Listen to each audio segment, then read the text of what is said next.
This conversation is taking place at the Schwartz Center for the Arts. I'm talking today with Reneta Green Street. Reneta, the Dover Art League, tell us a little bit about its history and its mission. Well, the Art League has been in existence since 1973.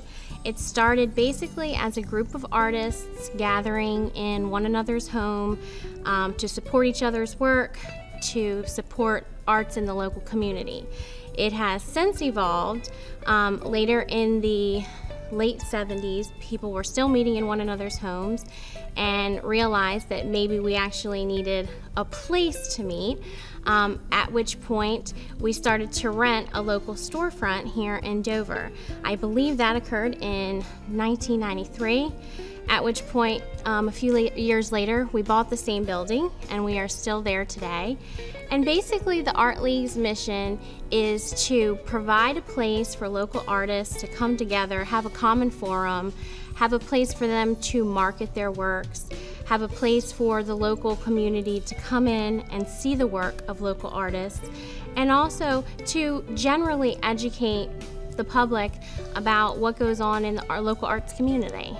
Now, the artists that you serve, what would the range be? Youth, seniors, adults? Well, I would probably say our youngest artist is probably 5, and range in age all the way up to, you know, very mature. I won't put a number on it. And you have, I presume, oil painters, landscape artists, sculptors? Absolutely. We have all mediums.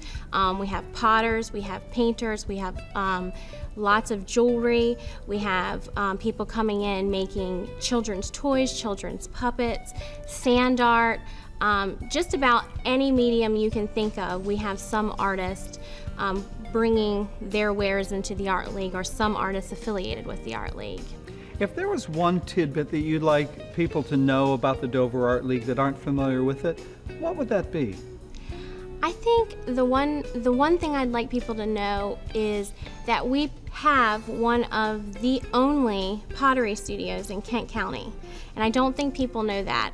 Aside from the Dover Air Force Base, I believe the Dover Art League has the only fully functioning pottery studio. The other thing is, I just like people to know that we are there. We have a great big tree in front of our space. I think it sometimes covers up our sign a little bit, and we may be a little bit easy to miss. But you know, we're located right on Lockerman, and we're open to all ages and all different types of people. I guess that would be the 2 tidbits I'd like to share.